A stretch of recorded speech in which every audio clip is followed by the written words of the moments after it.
The blood moon bled across the sky, a wounded eye weeping crimson light upon the ancient stones of the circle.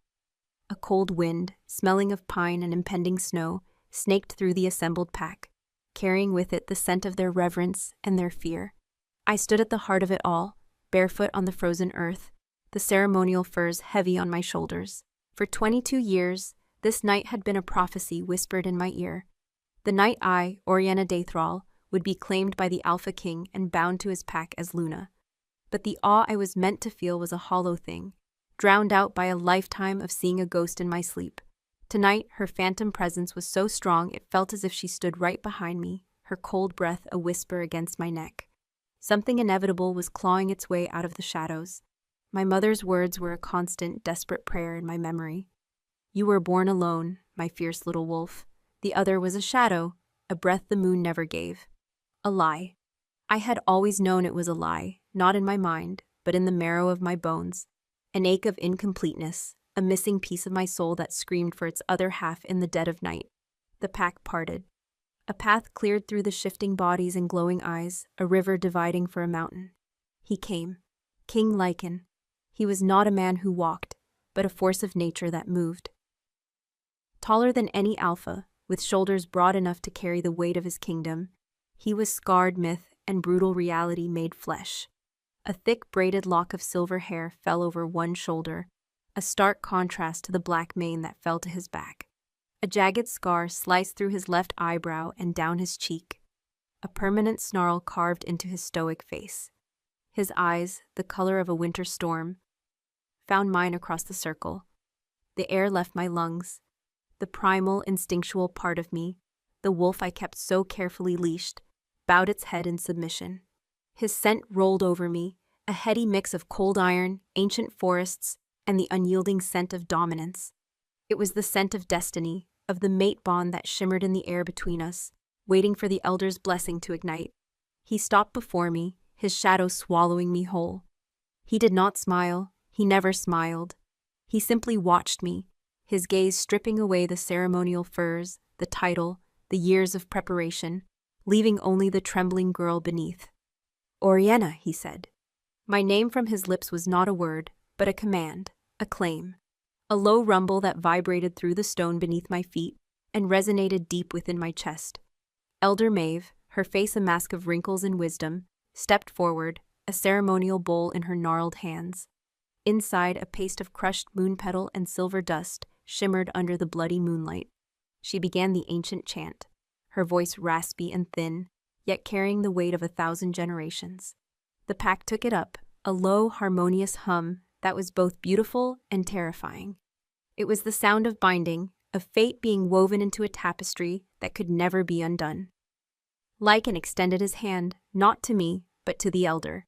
She dipped 2 fingers into the paste. This was it. The moment the Luna's mark would be drawn upon my brow, a symbol of my place, my power, my belonging. My heart hammered against my ribs, a frantic drumbeat against the deep, steady rhythm of the pack's chant. I lifted my chin, forcing myself to meet the king's gaze, to show him the strength he deserved in a mate. For a fleeting second, the storm in his eyes calmed, and I saw something else, a flicker of acknowledgement, a hint of a soul as burdened as my own. And then it happened.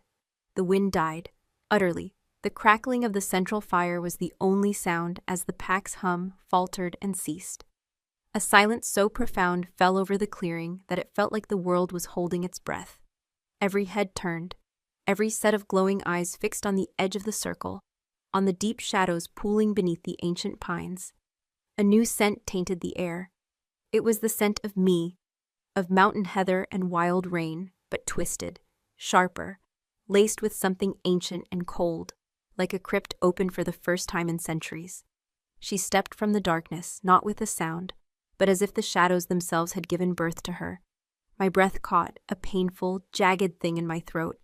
It was her, the ghost from my dreams. The face was my own, a perfect, flawless mirror.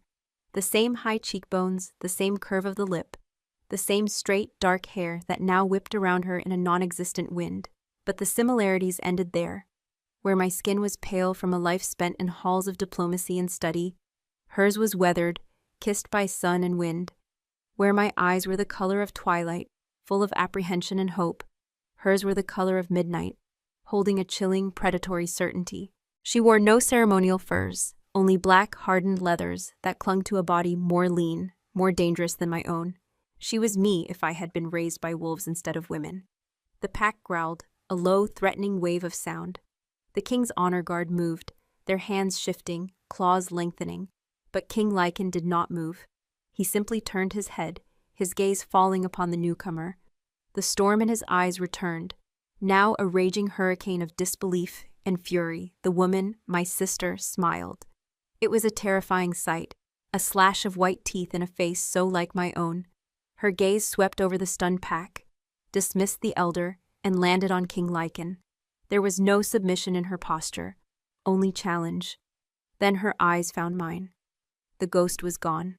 In her place was a creature of flesh and blood, and in her eyes I saw nothing but contempt.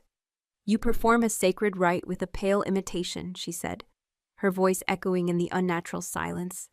It was my voice, but stripped of all warmth, honed to a razor's edge. It carried across the clearing, each word a stone thrown into a still pond. "You would bind your king, your pack, to a lie." Elder Maeve found her voice first. "Who are you? How dare you desecrate this circle?" The woman laughed, a short, sharp sound devoid of humor. She took another step into the crimson light, her shadow stretching long and distorted behind her. She looked directly at me, a silent accusation that burned hotter than the fire. "I am Zrin Daithral," she declared, her voice ringing with the force of prophecy. She pointed a single accusatory finger at me. "Firstborn, trueborn." A gasp rippled through the pack. Murmurs turned to snarling whispers. "Daithral? Another one?" Zaren's eyes locked back onto the king, unwavering. "I am the true Luna, not her." The words shattered the world. The stones beneath my feet felt like they were crumbling to dust.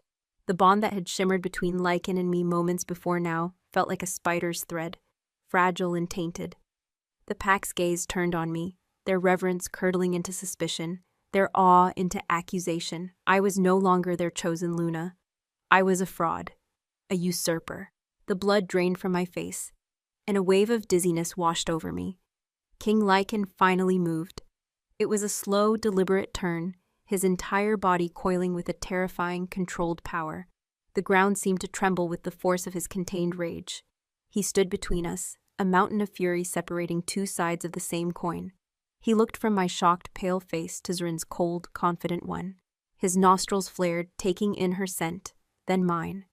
The confusion in his eyes was a terrifying thing to behold. "Prove it," he growled. The command was absolute, a promise of death to the one who was lying. Zaren's chilling smile widened. The moon has already marked its chosen. With a single fluid motion, she pulled down the collar of her leather tunic. There, on the curve of her throat, just above her collarbone, was a birthmark. It was a perfect pale silver crescent, shimmering faintly in the bloody moonlight, as if it were spun from the celestial body itself. A collective gasp went through the pack.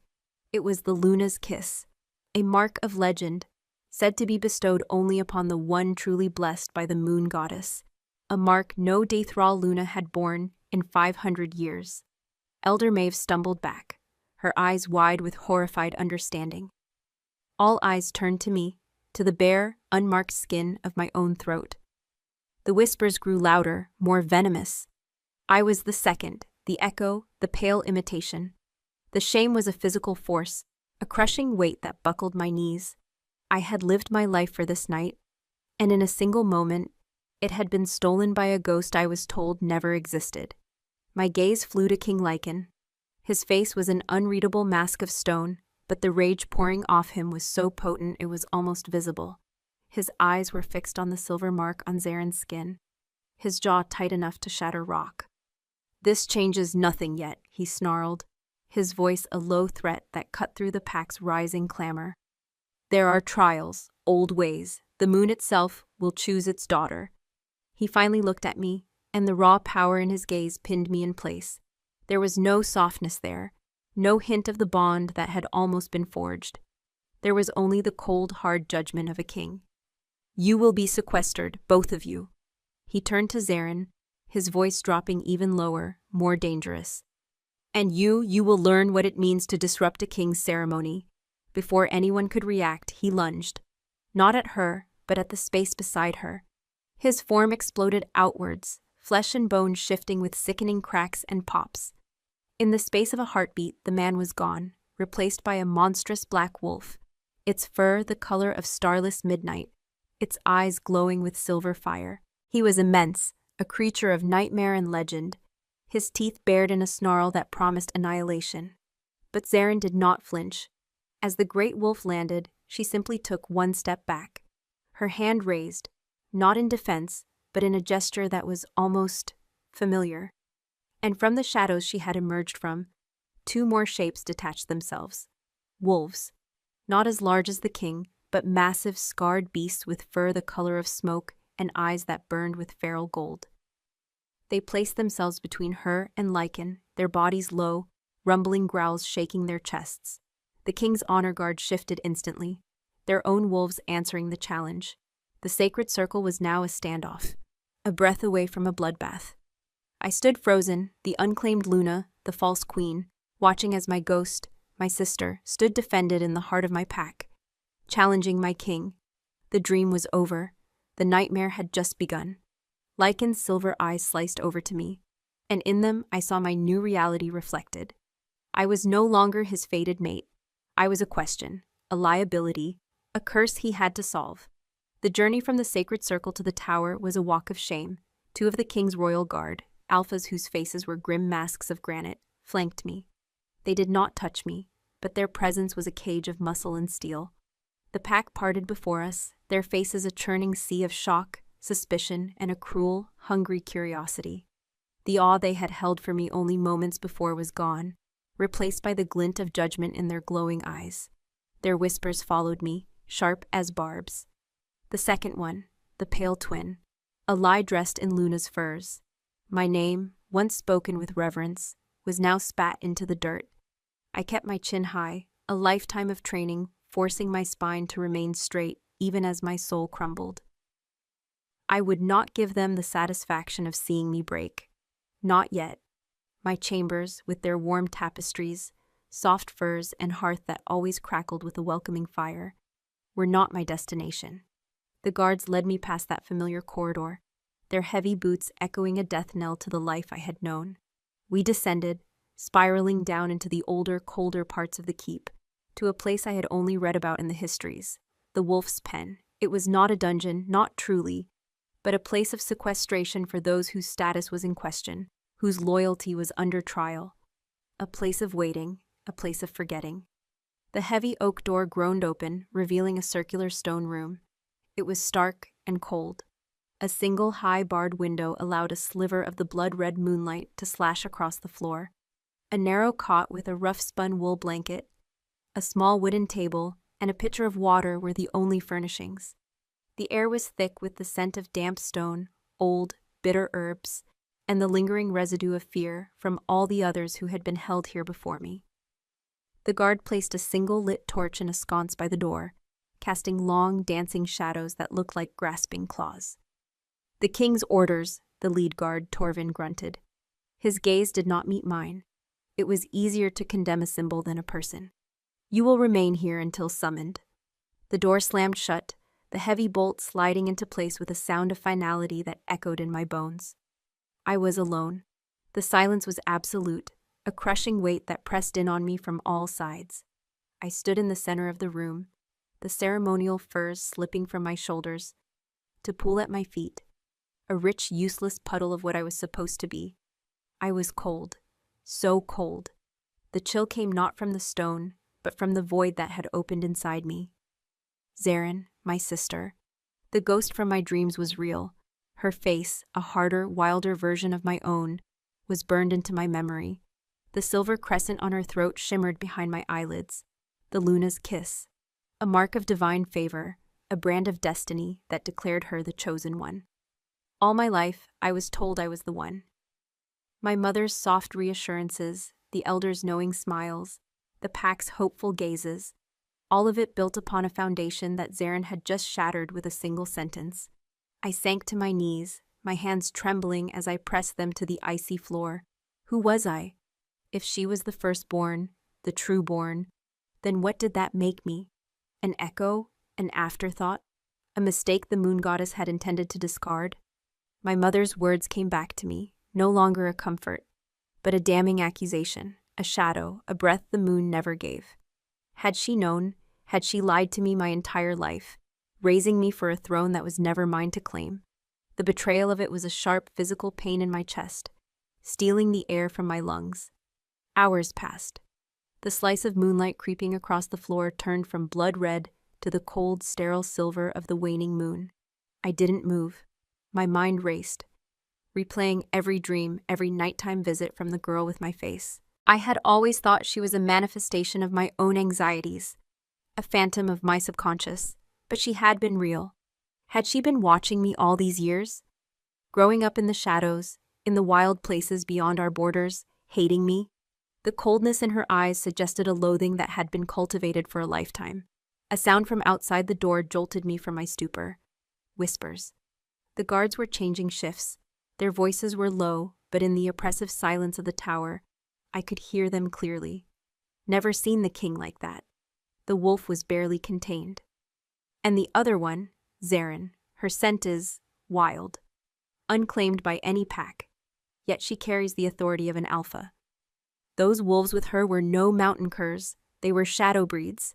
Haven't seen their kind in the kingdom for 100 years. What does this mean for her? My name was a hesitation, a poison on the tongue. It means the moon has a cruel sense of humor. To give us a perfect Luna, then show us she is only a copy.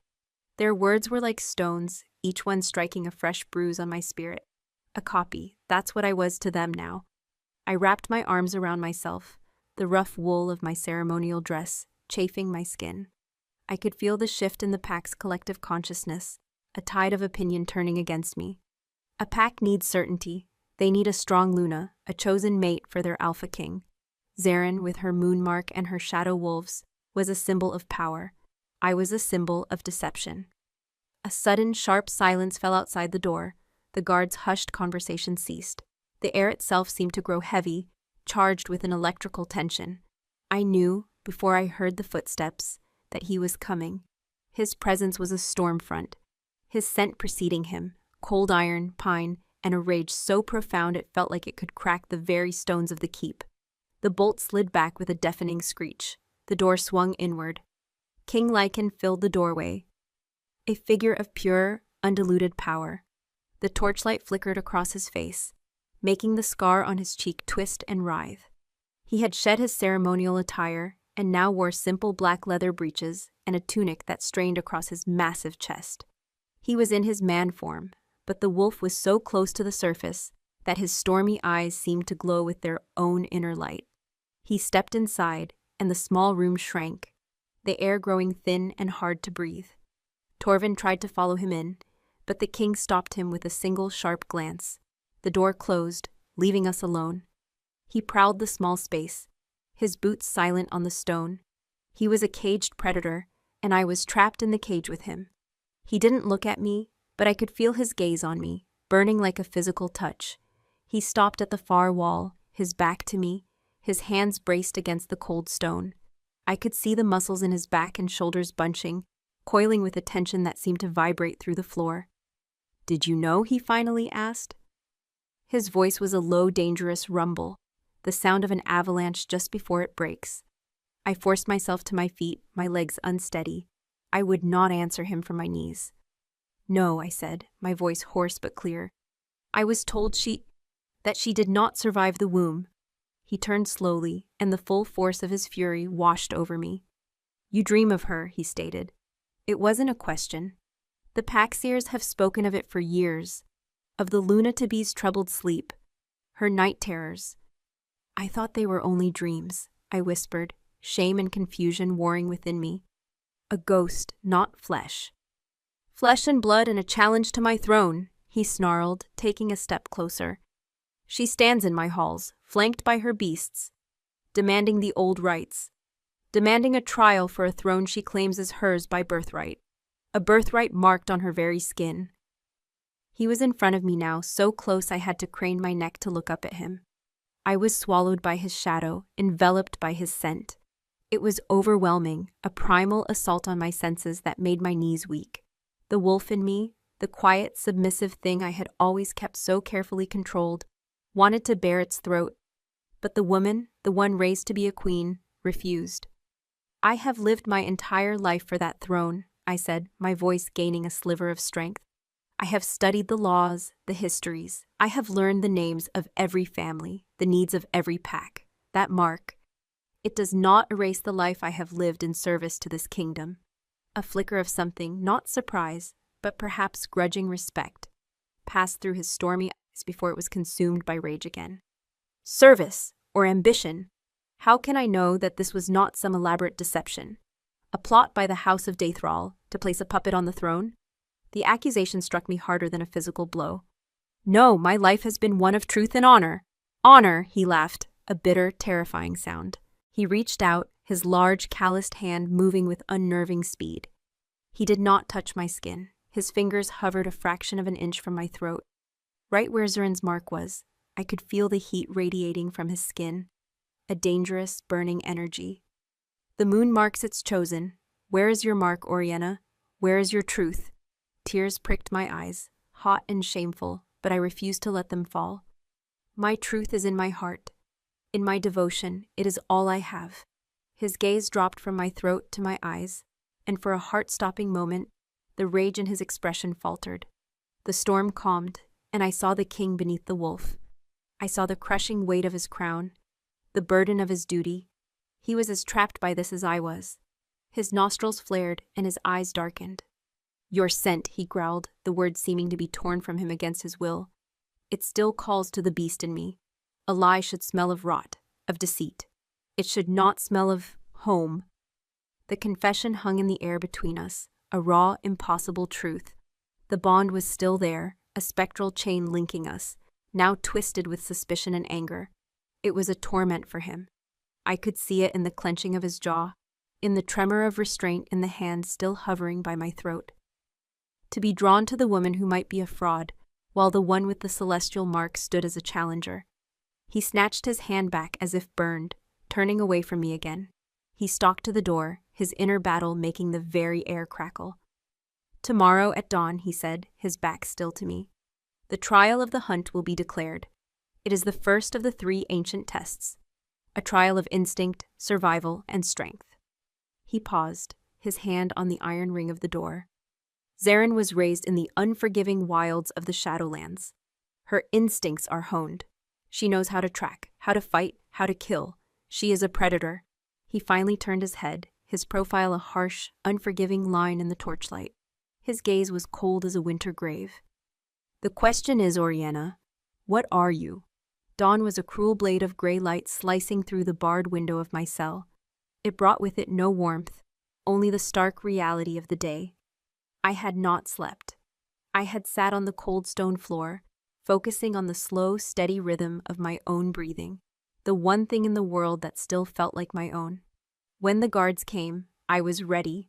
I rose to my feet with a fluid motion that surprised even myself, my long night of stillness having burned away the frantic edges of my fear, leaving behind a cold, hard core of resolve. They brought me hunting leathers. They were stiff and smelled of oil and disuse, clearly taken from the armory stores. They fit poorly, bunching at my waist and chafing at my neck.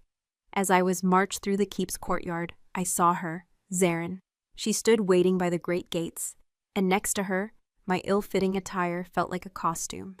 Her leathers were dark and supple, molded to her body through years of wear. She carried a long, wickedly curved hunting knife on her hip and a compact bow slung over her back. She looked like a wolf given human form, every line of her body exuding a lethal grace. She was a predator. He was right.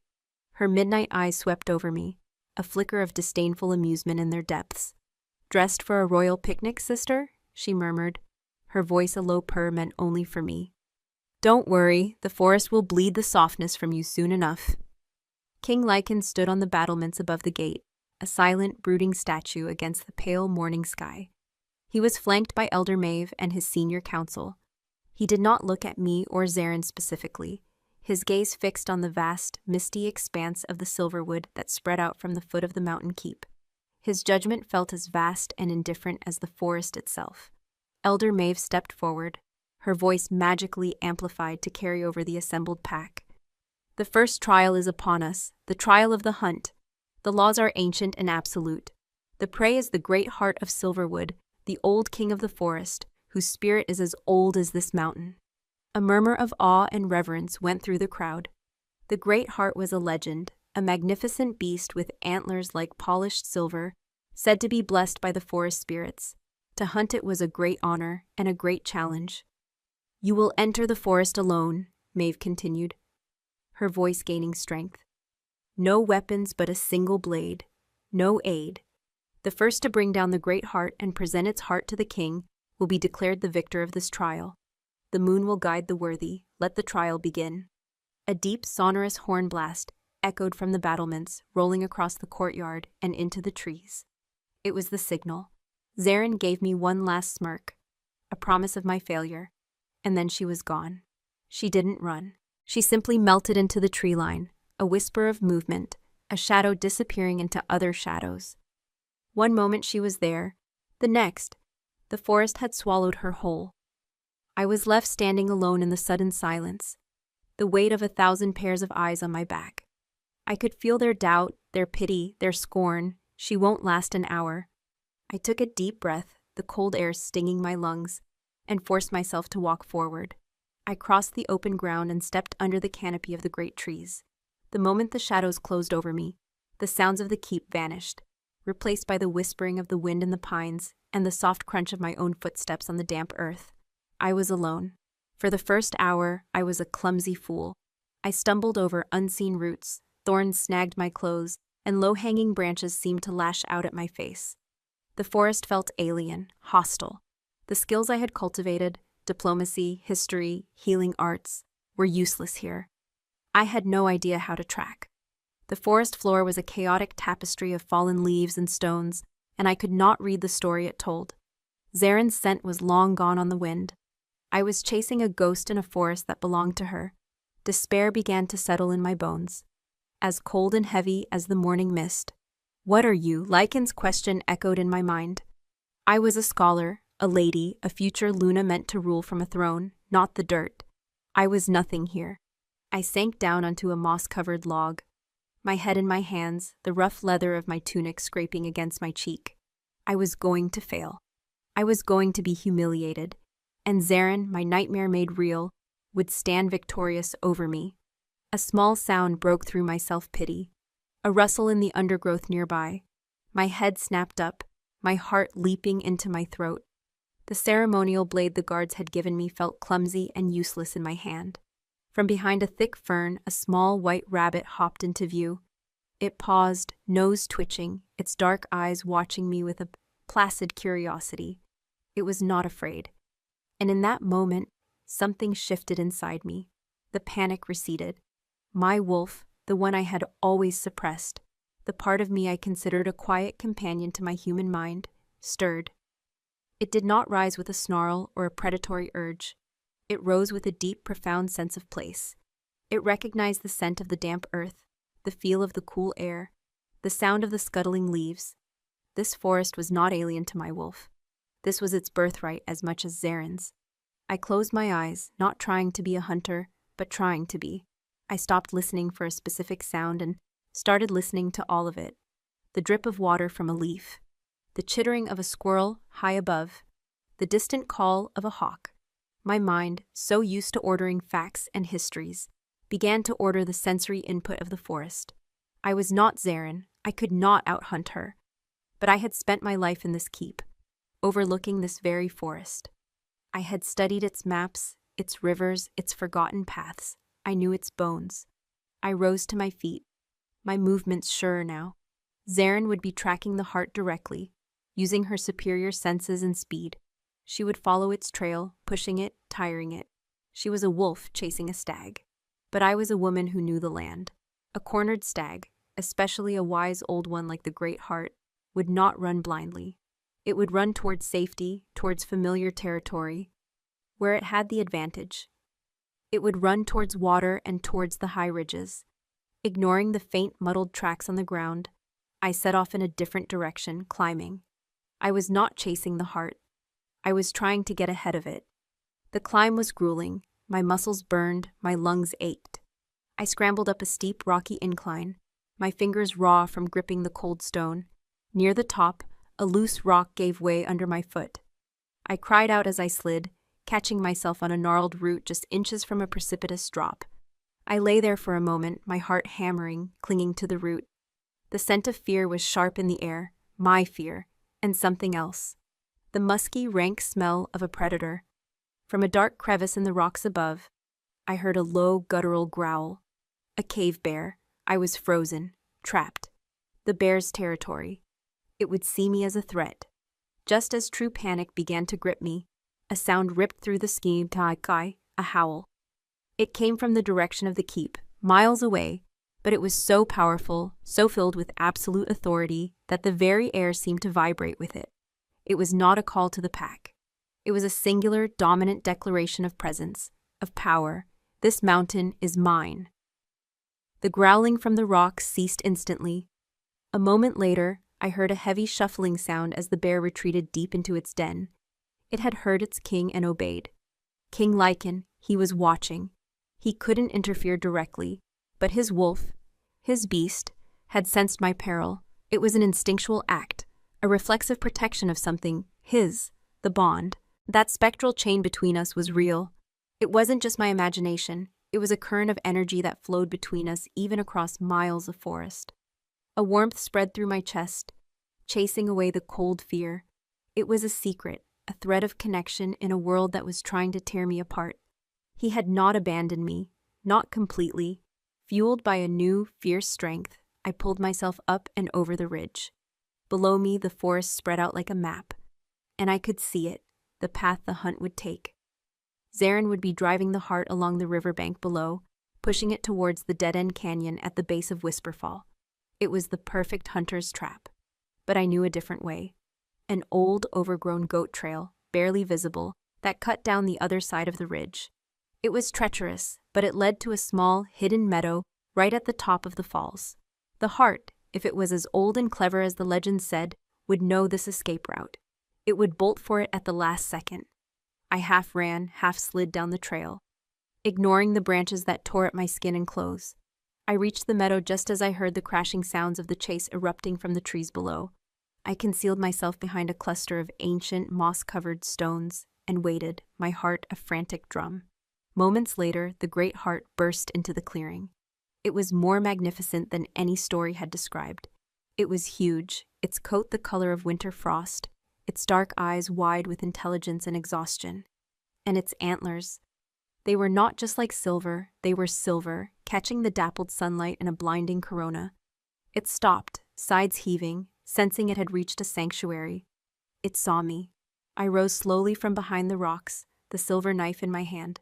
We stood facing each other, the magnificent king of the forest and the girl who was supposed to be a queen. The trial demanded its heart. Victory demanded its death.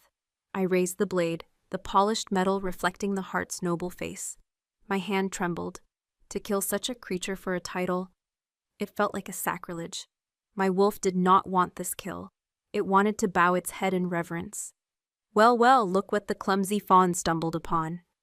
Zarin stepped into the clearing from the trail below. She wasn't even breathing hard. Her face was flushed with the thrill of the chase, her eyes burning with triumph. A bloody scratch ran down her arm, but she seemed not to notice. Lost your nerve, sister? She mocked, her lips curling into a cruel smile. She drew her own blade, its edge gleaming. A pity, you almost looked competent for a moment. She started to advance, not on me, but on the heart, ready to steal the kill and claim her victory. The heart tensed, its powerful muscles coiling, ready to bolt or fight.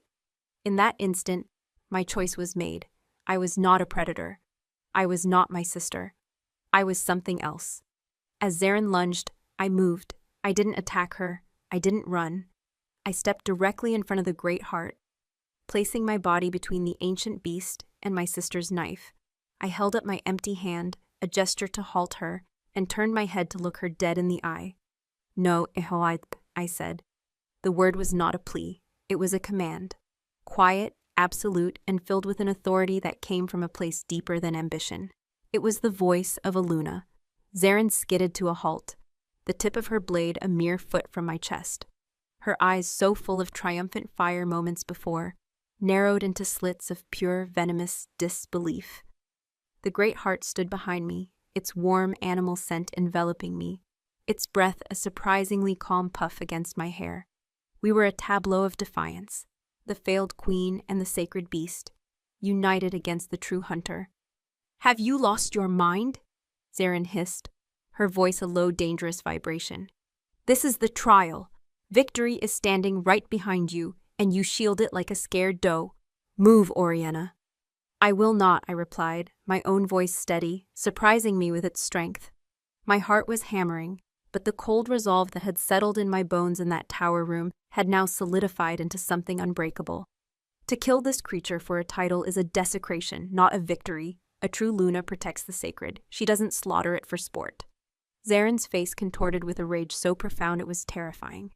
"You were always weak, a pale, pious fool reciting laws from a book. The wild doesn't reward weakness, sister. It devours it." She lunged. I knew she was faster, stronger, a creature born of the very wilderness that I was only now beginning to understand. I couldn't block her blade. I couldn't dodge in time. My body tensed for the impact, for the searing pain of the steel. But the blow never landed. With a speed that defied its size, the great heart moved. It didn't charge or gore. It simply swung its massive head, its silver antlers a gleaming arc of light. One solid tine caught Zarin's wrist with a sickening crack. Her knife flew from her nerveless fingers, spinning end over end before embedding itself in the trunk of a pine tree. Zarin cried out, a sharp guttural sound of pain and shock, stumbling back and clutching her injured arm. The heart stepped forward, placing itself slightly in front of me now, a silent, imposing guardian. Its dark, intelligent eyes were fixed on Zarin, a clear and present warning. It had chosen its protector. Defeated and furious, Zarin stared at us, her chest heaving. The pain in her arm was nothing compared to the wound to her pride. She had been bested, not by me but by the very prey she had so skillfully hunted. Her gaze flickered from the heart to me, and the hatred in her eyes was a raw physical force. "This changes nothing," she spat, cradling her wrist. "You didn't win. You simply forfeited. The trial is void." Without another word, she turned and stalked back down the path, a wounded predator retreating into the shadows to nurse her injuries and plot her revenge. I was left alone in the meadow with the king of the forest. The adrenaline began to fade, leaving me trembling. I slowly lowered my hand, my whole body shaking with the aftershock of the confrontation. The great heart watched me for a long moment, its gaze deep and ancient. Then, with a quiet grace, it dipped its magnificent head in a gesture that felt undeniably like a bow of acknowledgement. It turned and vanished into the trees as silently as it had arrived, its silver antlers the last thing to dissolve into the dappled light. The walk back to the keep was long. My mind was a whirlwind. I had failed the trial. By the ancient laws, I had lost. Zarin had failed too, but she had hunted. She had followed the rules of the game. I had defied them. I had chosen a different path, one that would surely be seen as weakness, as an inability to perform the duties of a Luna. What had I done? When I emerged from the tree line, the entire pack was assembled in the courtyard. They stood in a silent, expectant throng. Zarin was already there, standing before the king on the battlements, her arm now bound in a crude splint. She was speaking in a low, urgent voice, her words painting a picture of my cowardice, my failure. I walked into the center of the courtyard, my head held high, and waited for judgment. The whispers started again, this time laced not with pity, but with condemnation. She refused the kill. She defied the moon's trial. King Lycan's gaze fell upon me. It was unreadable, a stormy sea of emotions I couldn't begin to decipher.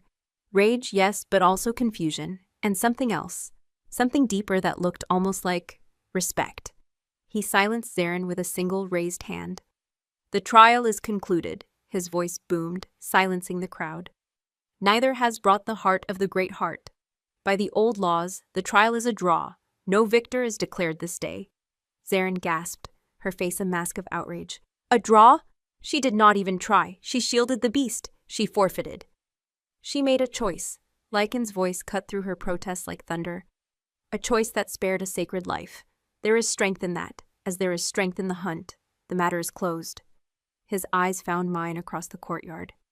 Tomorrow, the second trial, the trial of echoes. A test of blood, of memory, of truth. He turned and strode from the battlements without another word, leaving a stunned and murmuring pack in his wake. Zarin shot me a look of pure murder before she too was escorted away by the guards, presumably to the healers. I had not won, but I had not lost. I had survived. And in the king's eyes, I had seen a flicker of something that gave me a sliver of hope. That night, I was not returned to the cold stone cell of the wolf's pen. I was led back to my own chambers. The fire was lit, a hot bath was steaming in the adjoining room, and a tray of food, warm bread, cheese, and spiced wine, sat on the table. It was a clear message from the king. My status was no longer that of a prisoner. It was uncertain, a player still in the game. After I had bathed and eaten, a profound exhaustion settled over me. I lay down on my own soft bed. The furs a welcome comfort after the cold, hard forest floor. Sleep claimed me almost instantly. But it was not a peaceful rest. I fell into a dream, deeper and more vivid than any I had ever had before. I was not in the keep. I was in a small rustic cottage, the air thick with the scent of wood smoke and drying herbs. Moonlight streamed through a single small window. I was looking down at a cradle carved from pale birch wood. In me, 2 babies slept, wrapped in soft rabbit fur blankets. They were identical, us, me and Zarin. A woman was humming a lullaby, her back to me. She was tall and slender, with the same long dark hair as mine, my mother, but she looked younger, her shoulders not yet bowed by the weight of royal life. A man sat by the fire, sharpening a hunting knife. He was broad-shouldered and had a wild look about him, his hair unbound, his hands calloused. He was not my father, the respected diplomat and council member who had died when I was a child. This man was a stranger, yet there was a familiarity in the way he moved, a feral grace that reminded me of Zarin. "They are so peaceful," my mother murmured, her voice filled with a love so pure it ached. "They are Daithral-born," the man grunted, not looking up from his blade. "Peace is not in their blood. The moon has given you 2, Elara, a blessing and a curse, one for the throne, one for the wild, one to keep the laws, one to embody them." "They will both be queens," my mother Elara said fiercely. "They will rule together." The man laughed, a low, humorless sound. "The pack will never accept 2 Lunas. They will tear each other apart for a single king. It is the way. You know this." He finally looked up, and his eyes were the color of midnight, Zarin's eyes. "A choice must be made before they make it for you in blood." The dream shifted. I was outside the cottage now, hidden in the shadows of the forest, looking in through the window. The atmosphere inside had changed. It was tense, desperate. My mother was weeping, clutching one of the babies, me, to her chest. The other cradle was empty. My father, the man I knew from portraits and stories, was there now, Lord Valerius. He looked regal and stern, his fine clothes out of place in the rustic cottage. "It is done," he said, his voice cold and clipped. "The child is gone, taken far to the north. She will be raised by the Shadowbreed clan. She will never know her name, her lineage. To the kingdom, she was never born." "You have torn my soul in 2, Valerius," my mother sobbed. "You have stolen my daughter." "I have secured a throne for our daughter," he corrected her sharply, gesturing to the baby in her arms. "For Oriana, she will be raised here, in the heart of the kingdom. She will be the perfect Luna, unchallenged, undivided." Zarin was too wild. Her spirit is too much like his, he spat, nodding towards the empty chair by the fire where the hunter had sat. "She would have brought chaos. This is the only way." The scene dissolved, the voices fading into a sorrowful echo. I was floating in a dark, empty space, the truth of my life laid bare. It wasn't my mother's lie, it was my father's. A political maneuver, a cold, calculated decision to sacrifice one daughter for the perceived stability of the other. Zarin wasn't a ghost, she was an exile, She hadn't been stolen by fate. She had been given away. Her anger, her hatred for me, it was all rooted in this single, monumental act of betrayal. A new scent cut through the dream darkness. Cold iron and pine. King Lichen. I was suddenly in the stone tower room again, but he was there with me. We were surrounded by swirling, ethereal mist, the echoes of the dream still clinging to the air. He stood before me, his storm-gray eyes seeing not just me, but the turmoil within me. "The trial of echoes has begun," his voice rumbled, seemingly coming from all around me. "The blood does not lie, Oriana. It remembers." He reached out, his hand glowing with a faint silver light. He didn't touch my skin, but pressed his palm to my forehead. A jolt like lightning shot through me. My dream, my memories, my newfound understanding, they flooded from me into him. I felt his shock, his dawning comprehension, the cold fury he felt at Lord Valerius's deception. He was seeing it all through my eyes. The silver light intensified, and the mist around us began to coalesce, forming images, not just from my past, but from his. A young lichen, standing over the body of his father, the previous king, slain by a rival pack, the weight of the crown settling on his 2 young shoulders, the scars he earned defending his borders, the profound, crushing loneliness of being an alpha above all other alphas. I felt his pain, his burden, his unending duty. The bond between us was no longer a simple thread of attraction. It was a conduit, a bridge between 2 souls. I saw myself through his eyes, not a fraud, not a pale imitation, but a steady, calming light in the constant storm of his life. The visions faded, the silver light dimmed, and we were left standing in the misty darkness, the echo of our shared pasts hanging between us. "Her mark," I whispered, the question forming on my lips. "If my father arranged all this, how does she bear the Luna's kiss?" "Some truths are not forged by men," he answered, his voice thick with a new raw emotion. "They are born of the moon itself. Your father sought to control destiny, but destiny has a will of its own." The dream was fading, his form dissolving like smoke, but before he vanished completely, he leaned closer, his spectral lips almost touching my ear. His whisper was not for the failed contestant or the uncertain queen. It was for me, for Oriana. "You are not weak." I awoke from the dream with Lycan's whisper still echoing in my soul. "You are not weak."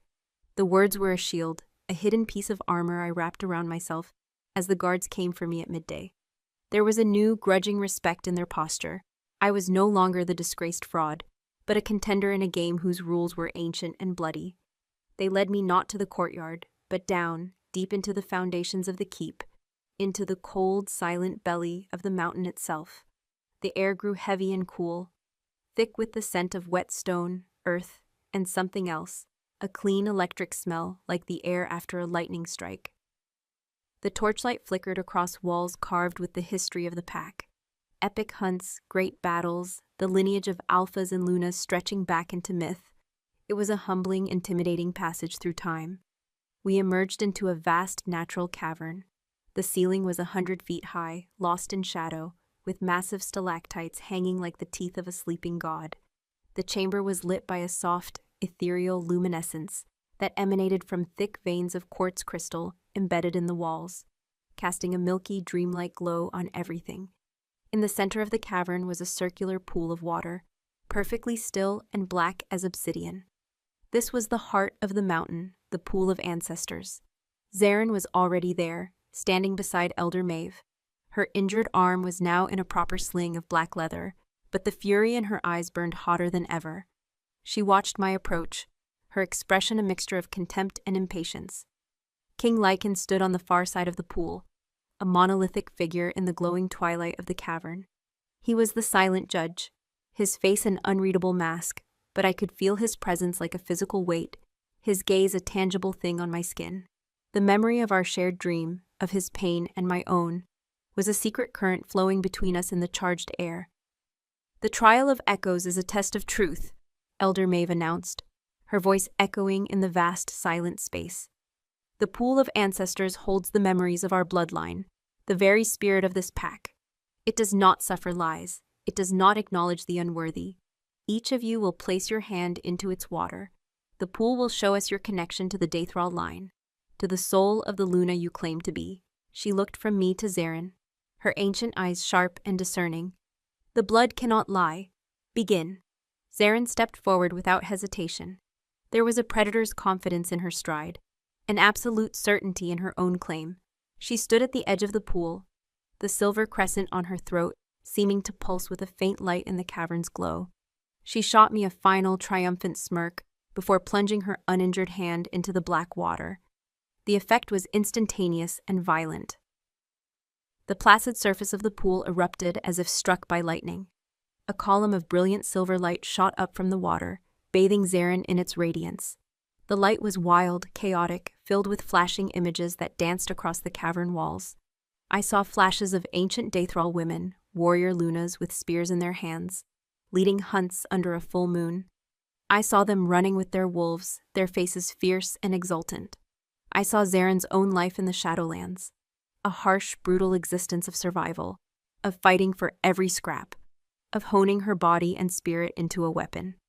Her wolf, a creature of shadow and fury, flashed in the light, a perfect embodiment of the wild, untamed power flowing from the pool. The silver crescent on her throat blazed, no longer a faint shimmer but a brand of pure celestial light. The pack members who had been permitted to witness the trial gasped in awe. This was undeniable proof. The power, the lineage, the moon's own mark, it was all hers. The light receded as she pulled her hand from the water, leaving the pool black and still once more. She turned, her face flushed with power, her eyes burning with a victory so complete it left no room for doubt. "Now, you little sister," she said, her voice dripping with scornful pity. "Show them your hollow heart." Every eye in the cavern turned to me. I felt the weight of their certainty, their dismissal. I was the pale copy, the usurper, and the sacred pool would surely cast me out. My hands trembled. The shield of Lycan's words felt thin and fragile. I took a breath, forcing my legs to move, to carry me to the edge of the pool. I looked across the dark water at Lycan. His expression had not changed, but his eyes held mine, and in their stormy depths, I saw a silent command. "Show them." I knelt on the cold stone, the damp air clinging to my skin. I saw my own reflection in the obsidian surface, a pale, frightened girl with nothing to offer, but a truth she had only just discovered herself. I closed my eyes, remembering the dream, the cottage, my weeping mother, my father's cold ambition, my stolen past. I was not Zarin. I was not a warrior. I was the one who was left behind. I was the one who was chosen to be safe. I plunged my hand into the water. It was shockingly cold, a thermal shock that shot up my arm and into my chest.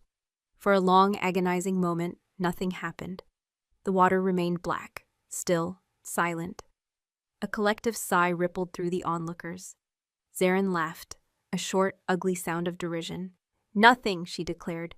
"Just as I said, a hollow shell. The blood rejects her." Shame, hot and total, washed over me. I started to pull my hand back, to accept my humiliation. But then, deep beneath the surface, a light began to grow. It was not the violent silver eruption that had answered Zarin. It was a soft, steady glow, the color of old gold, like the heart of a dying star being reborn. It grew slowly, spreading outwards, turning the black water into a pool of liquid sunlight. The light did not show warriors. It did not show hunts or battles. Instead, the images that formed on the cavern walls were of a different kind of strength. I saw a Dathral Luna in the midst of a harsh winter, her hands glowing as she healed a sick child. I saw another mediating a bitter feud between two alphas, her calm words and unwavering gaze quenching their rage. I saw Lunas poring over ancient texts, preserving the pack's laws and histories. I saw my own life, my endless hours of study, my efforts to learn the needs of the pack, my defiance in the face of the Great Heart. It was the other half of the story. Zarin was the wolf, the hunter, the body of the pack. I was the heart, the healer, the mind. The golden light grew brighter, warmer, filling the cavern with a profound sense of peace and rightness. It felt like home. I felt Lycan's intense gaze on me, and I knew he was seeing it too, feeling the truth of it resonate with the half of our shared history he now carried within him. Then I felt a burning, It was not a painful fire, but an intense, cleansing heat that centered on the back of my hand, the one submerged in the glowing water. It grew in intensity until I couldn't bear it, and I gasped, pulling my arm from the pool. I stared at my hand, cradling it to my chest. The golden light from the pool seemed to have clung to my skin. Swirling lines of light were etching themselves into my flesh, coalescing into a symbol. It was a beautiful, intricate spiral, like a blooming rose and a rising sun combined. It glowed with soft, steady golden light, a stark and stunning contrast to Zaren's cold silver crescent. A horrified gasp came from Elder Maeve. She stumbled forward, her eyes wide with a mixture of terror and utter disbelief. She stared at the glowing mark on my hand, her mouth opening and closing silently before she found her voice. "It cannot be," she whispered, her voice trembling with the weight of forgotten lore. "The sun's embrace. It is the mark of the heart Luna." Zaren's face had gone ashen, her triumphant expression collapsing into a mask of pure shock. "What trickery is this? What is a heart Luna?" she demanded, her voice shrill. Elder Maeve turned her stunned gaze to the king, her eyes pleading for an answer he might not have.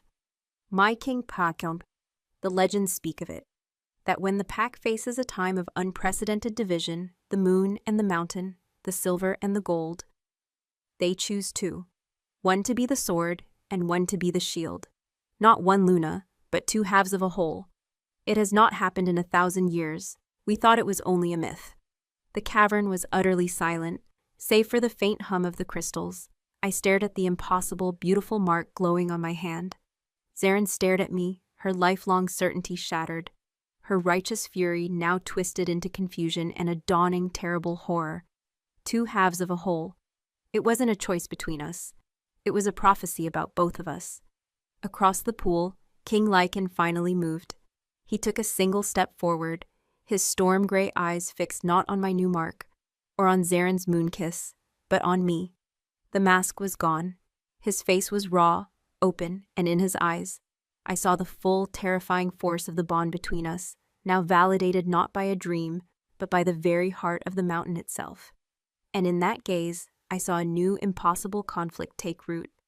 A king with one throne and two queens. The revelation in the cavern shattered the world a second time. We were not rivals, but counterparts. Not a true queen and her echo, but two sides of a tarnished coin. The ancient myth of the sword and shield Lunas, a legend dismissed as a children's story, was now flesh and blood and glowing marks before the pack's very eyes. The silence that followed Elder Maeve's pronouncement was heavier and more profound than any I had ever known. It was the silence of history breaking, of destiny veering onto a path no one had foreseen. We were led from the heart of the mountain, Zaren and I, in a daze. The guards no longer knew how to treat us. Their deference was split, their gazes flickering between the cold silver crescent on her throat and the warm golden spiral on my hand. Zaren was a thundercloud of repressed fury. Her entire life, her entire identity, had been built on the foundation of being the one true heir, the stolen firstborn. Now her singular claim had been fractured. She was only half a whole, and she was shackled to the very sister she had sworn to destroy. Her hatred for me had not lessened. It had sharpened, twisted into something more complex and dangerous. We were taken not to my chambers or her sequestered rooms, but to the king's solar. It was a vast, imposing room, dominated by a huge oak table carved with a map of the entire kingdom. Furs and weapons adorned the walls, and the air smelled of old leather, wood smoke, and the ever-present scent of Lycan's authority. He was already there, standing before the great stone hearth where a fire roared, casting flickering shadows that danced like battling wolves. He dismissed the guards and the elder with a flick of his wrist, leaving the three of us trapped in the charged silence. "Two Lunas," he finally said, his back still to us. His voice was a low, grinding rumble, the sound of a mountain shifting on its foundations. The legends did not say how a king is to rule with a divided heart. They did not say how a pack is to follow two alphas. He turned, and the conflict in his face was a terrible thing to behold. His gaze was fixed on the space between us, as if he were trying to see the invisible, mystical chain that now bound us together. "It is a trick," Zaren spat, her voice raw with disbelief. She cradled her injured arm, her body a taut line of defiance. "Her mark is a falsehood, a glamour woven by the mountain's sentiment. Mine is from the moon itself. It is the celestial, the true power. And mine is from the earth, from the very stone and soul of this kingdom, I countered, my voice quiet but firm. I held up my hand, the golden spiral pulsing with a soft, steady light. It felt warm, alive. It is the land acknowledging its own. One cannot exist without the other, Zarin. The sky and the earth. We are both balanced. Balance, she sneered. I have survived my entire life without you. I have fought and I have bled. What have you ever done but sleep in a soft bed and read books? You speak of balance, but I see only a weight, a chain holding me to your weakness. The fire in the hearth crackled, mirroring the heat of her rage. I saw the truth of her words from her perspective. Her life had been a solitary struggle. She had earned her strength, her scars, her very survival. And now, she was being told her victory had to be shared with the symbol of everything that had been stolen from her.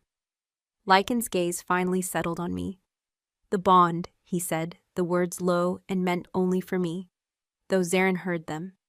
It pulls toward you, the heart Luna. Zarin's head snapped towards him, her eyes narrowing. The bond? The mate bond? She asked, a dangerous silken threat in her voice. You feel it for her, the pale imitation? Lycan's jaw tightened. He did not answer her directly. The third trial remains, he said, his voice now layered with the cold authority of the king. The trial of the spirit. It is a trial of will, of sacrifice. It is the final test, the one that will determine how this unprecedented power will be seated on the throne. He looked at us both, his gaze hard as flint. You will both prepare. The trial will be at moonrise, 3 nights from now, at the summit of the Elder's Peak. With that, he dismissed us. Zarin stormed from the room, her fury a palpable force. I remained for a moment, my eyes locked with Lycan's. The space between us hummed with the unspoken things. The shared dream, the undeniable pull of the bond, the impossible political and personal crisis we now faced. He gave a slight, almost imperceptible shake of his head, a warning to say no more. Not now. I bowed my head in acknowledgement and left him to his solitude. The next 2 days were a strange, tense limbo. The pack was in turmoil, split into factions. Some were drawn to Zarin's raw, primal power, the sword Luna, the warrior who would make the pack strong and feared. Others were drawn to my quiet resolve, to the promise of healing and stability, the shield Luna, who would make the pack whole and prosperous. Whispers followed us everywhere. We were a living myth, a walking contradiction. I did not see Zarin, but I felt her. Her anger was a constant, simmering pressure at the edges of my senses.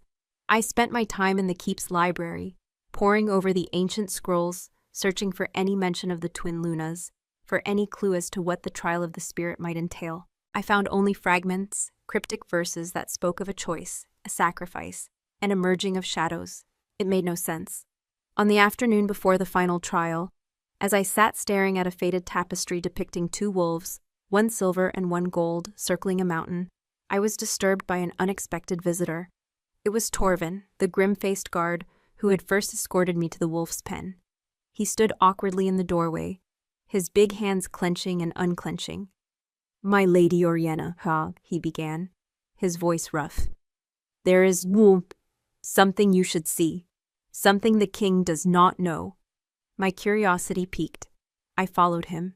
He led me not toward the main halls, but down into the servants' corridors, to a small, hidden courtyard used for training the youngest pack members. And there I saw her, Zarin.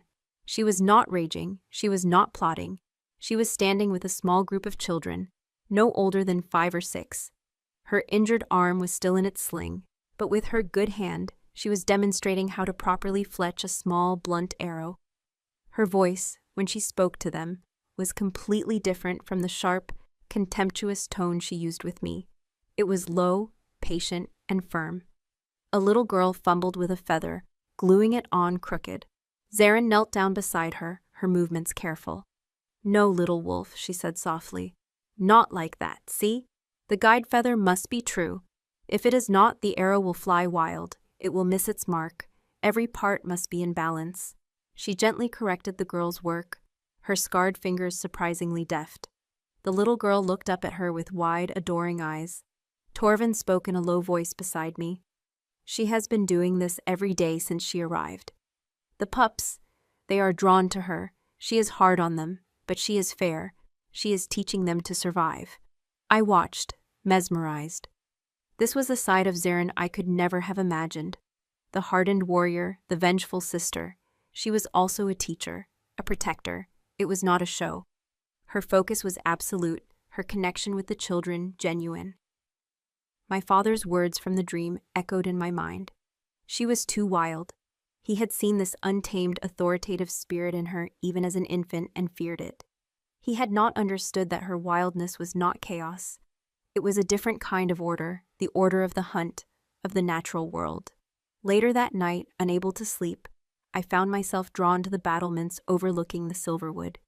The moon was a sharp crescent in the sky, and a cold wind whispered of the coming trial. I was not alone. She was there, standing at the far end of the stone wall, a solitary shadow staring out at the dark forest.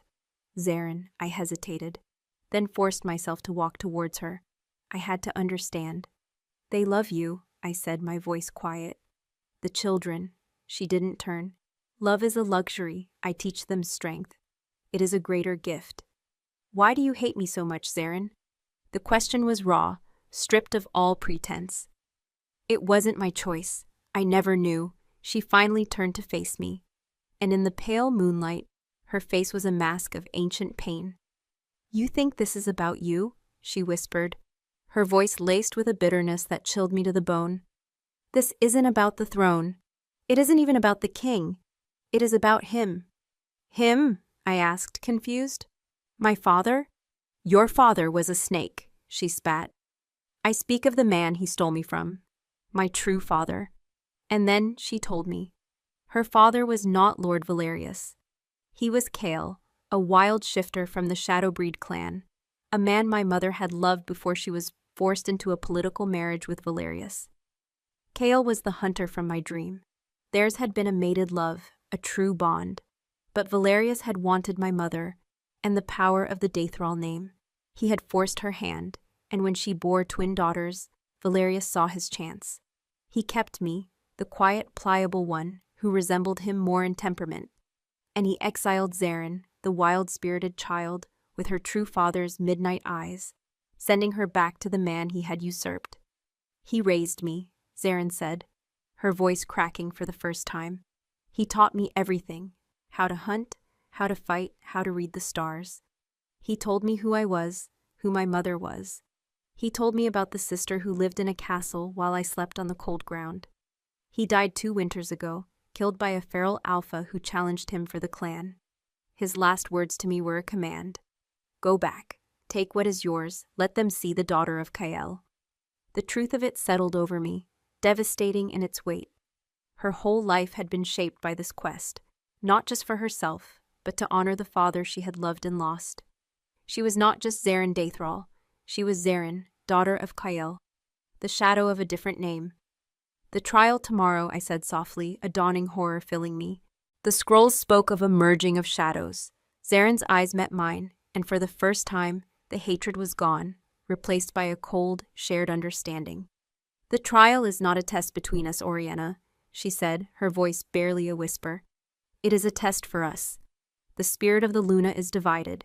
To make the pack whole, the Luna must be whole. Only one can walk away from that mountain. The implication was clear and horrifying. The trial was not to choose one of us. It was to forge one of us, a sacrifice. To make the Luna whole, one of us, one half of the soul, had to be consumed. The climb to the summit of Elder's Peak was a silent, grim procession. We ascended a narrow, winding path carved into the mountain's face, the lights of the keep shrinking below us until they were just a cluster of earthbound stars. A full, impossibly bright moon hung in the black sky, bathing the granite cliffs in an ethereal silver light.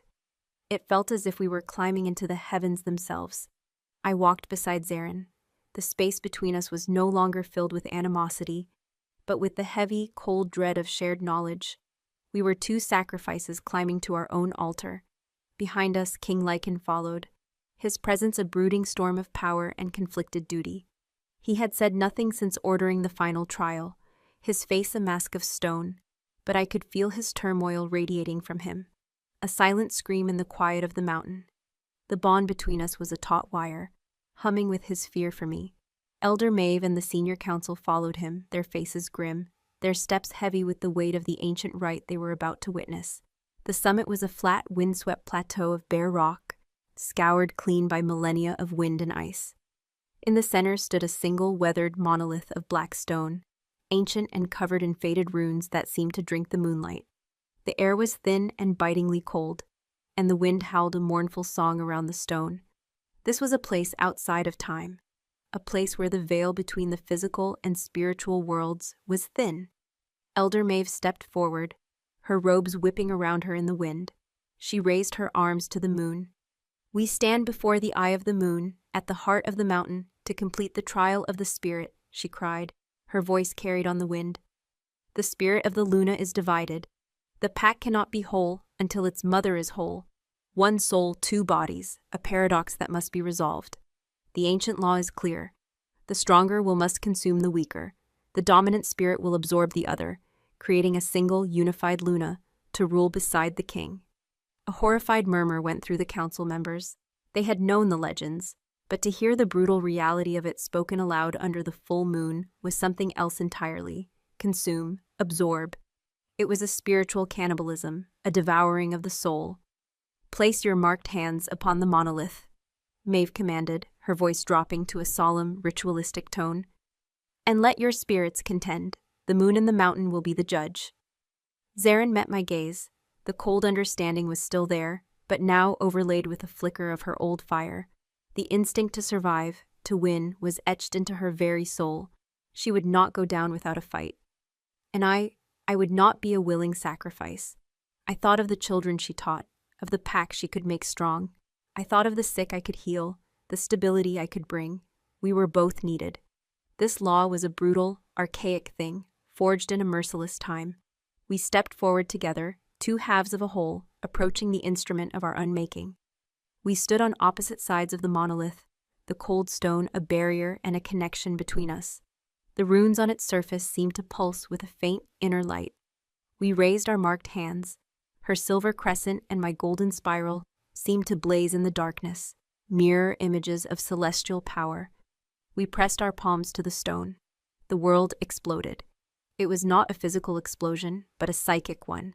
A torrent of raw energy surged from the monolith, up our arms and straight into our minds. The mountaintop vanished. The wind, the moon, lichen, it was all gone. We were adrift in a formless void, a swirling chaos of silver and gold light.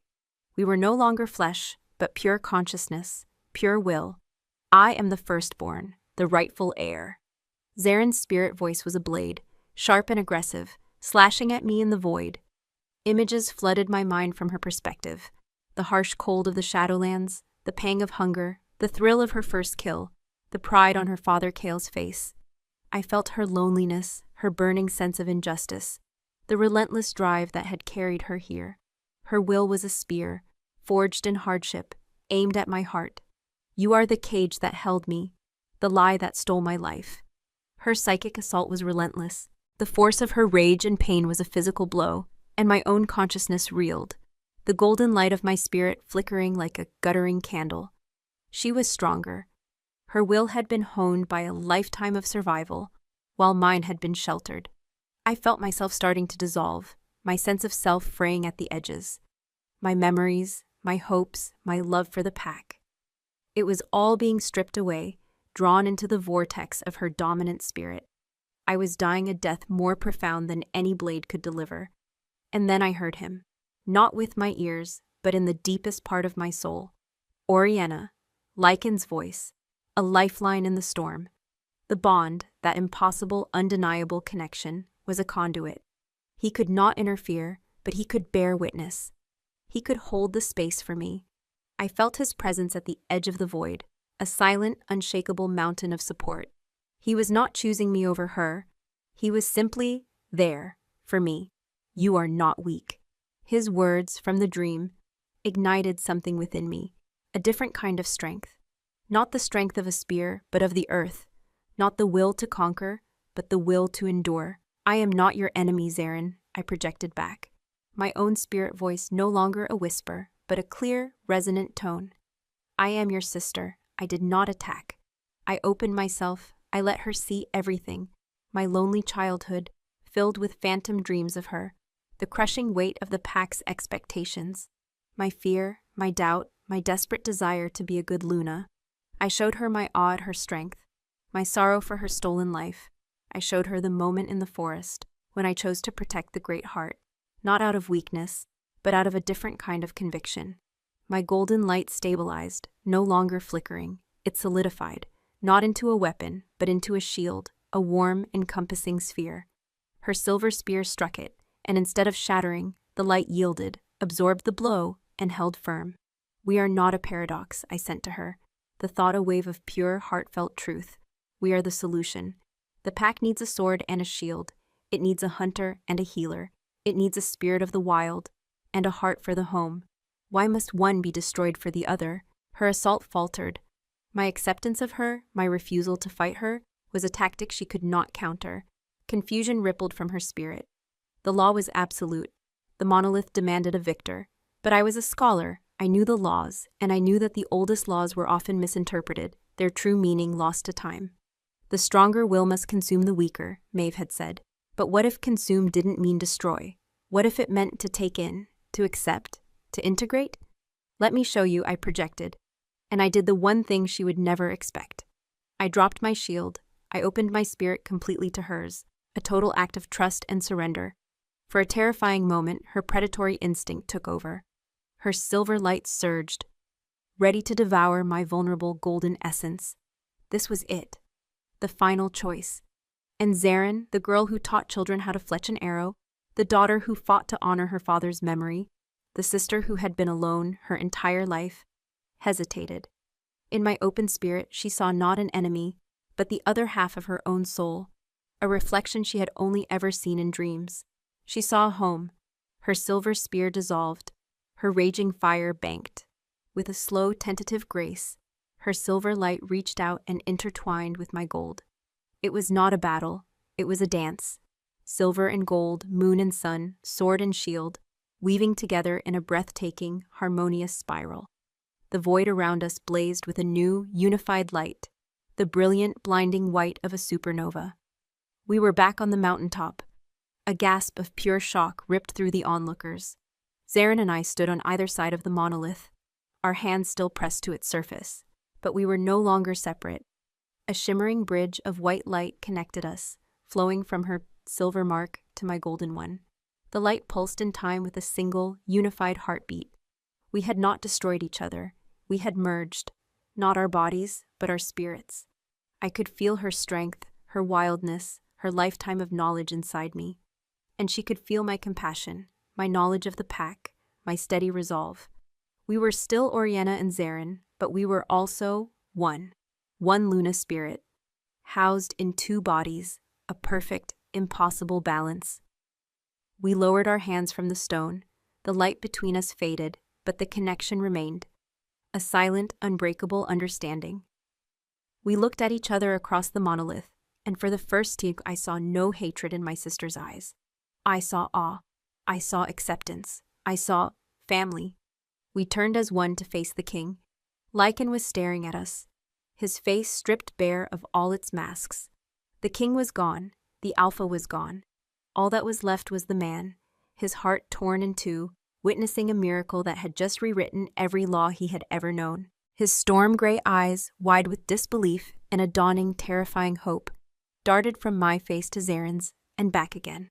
Elder Maeve fell to her knees, her face upturned to the moon, tears streaming down her wrinkled cheeks. "The prophecy is fulfilled," she whispered, her voice choked with reverence. Two moons rise over one throne.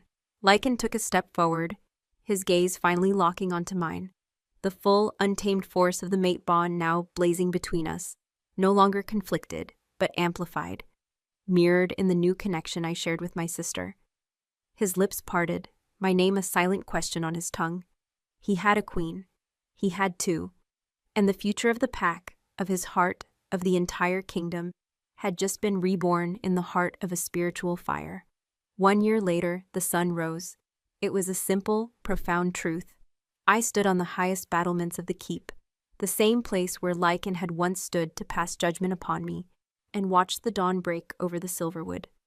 A gentle breeze, smelling of clean snow and the wood smoke from the keep's hearths, stirred the ends of my hair. The golden mark on the back of my hand was no longer a blazing brand, but a warm, intricate pattern woven into my skin, a part of me.